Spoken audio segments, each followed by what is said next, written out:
This video will explore JavaScript static methods. It will provide a comprehensive guide to static members, utility classes, and practical patterns. Here's a basic example of a static method.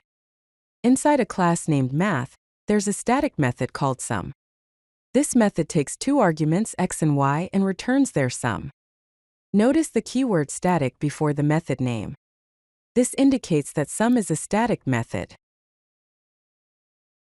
Static methods are class-level methods that belong to the class itself rather than class instances.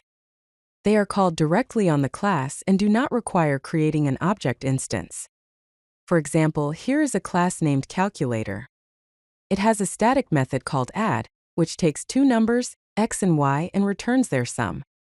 To use this method, you call it directly on the calculator class using calculator.add, passing the numbers 5 and 3 as arguments.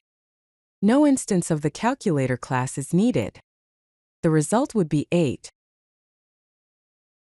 Let's explore the differences between static methods and instance methods. Here we have two code blocks side by side. The first block shows an example of a static method inside the class string_util.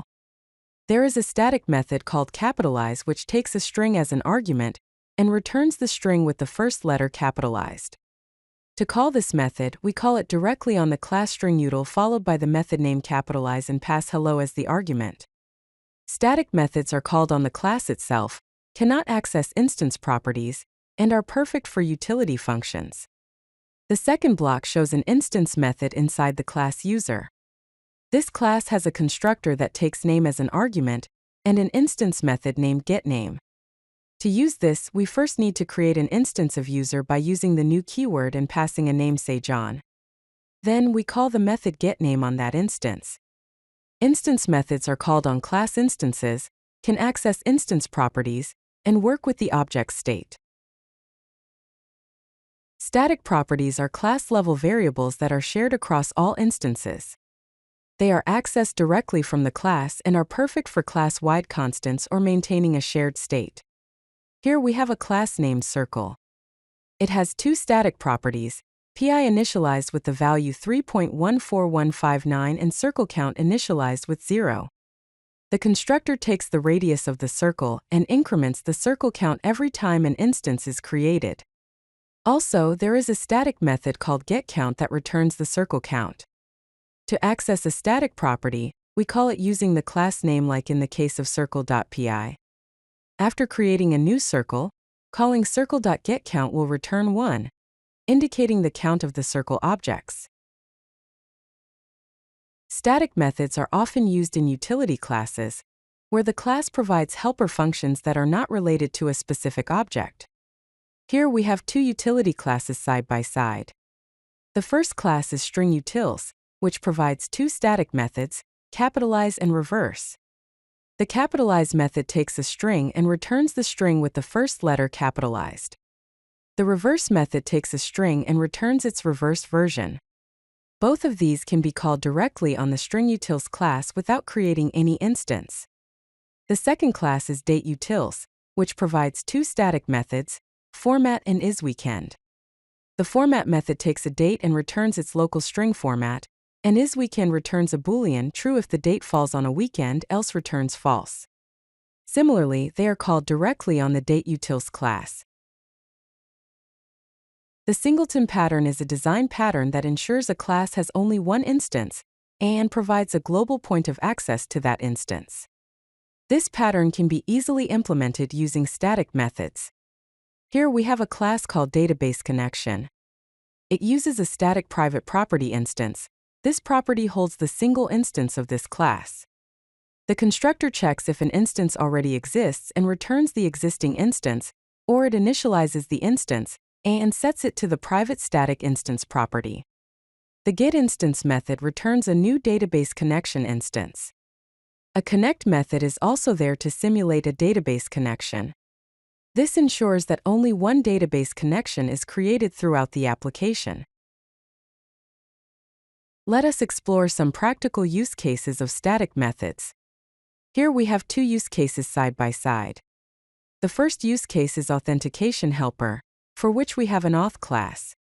It contains two static methods, hash password and is valid password.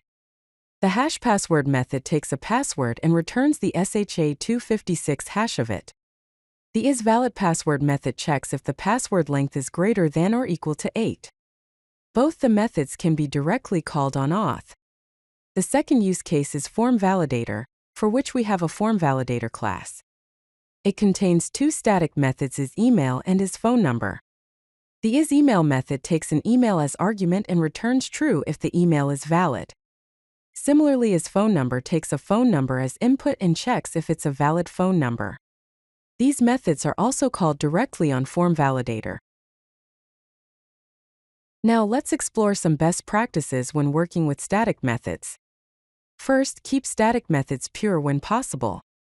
Pure functions always return the same output for a given input and have no side effects.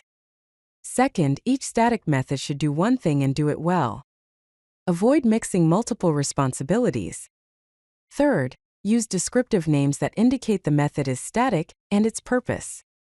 Here is an example class numberUtils. It has two static methods: calculateAverage, which calculates the average of the given array of numbers, and isPositive, which checks if the number is positive. Each method does one thing and has a descriptive name. Let's explore some common pitfalls to avoid when using static methods. The first pitfall is state dependencies. Avoid static methods that depend on mutable static state. Here we have a class named badCounter with a static property count initialized to 0. The static method increment tries to increment this count, which makes it unpredictable. The solution is to use instance methods for stateful behavior. The second pitfall is the this context issue. Avoid using the this keyword in static methods. Here we have a class named dataProcessor. It has a static method process that tries to call the instance method helper using the this keyword, which will cause an error. The solution is to use the class name to reference static members. Here are some key takeaways. Static methods belong to the class itself and not the instances. They are perfect for utility functions and helper methods. They are essential for implementing design patterns like Singleton, and lastly, they should be kept pure and focused on single responsibility. Let us see a final example putting it all together. Here we have a class mathUtils that has a static property pi and three static methods: sum, which calculates the sum of all the numbers, and average, that calculates the average of the given array of numbers. If you like this video, hit that like button and don't forget to subscribe. Visit codelucky.com for more such useful content.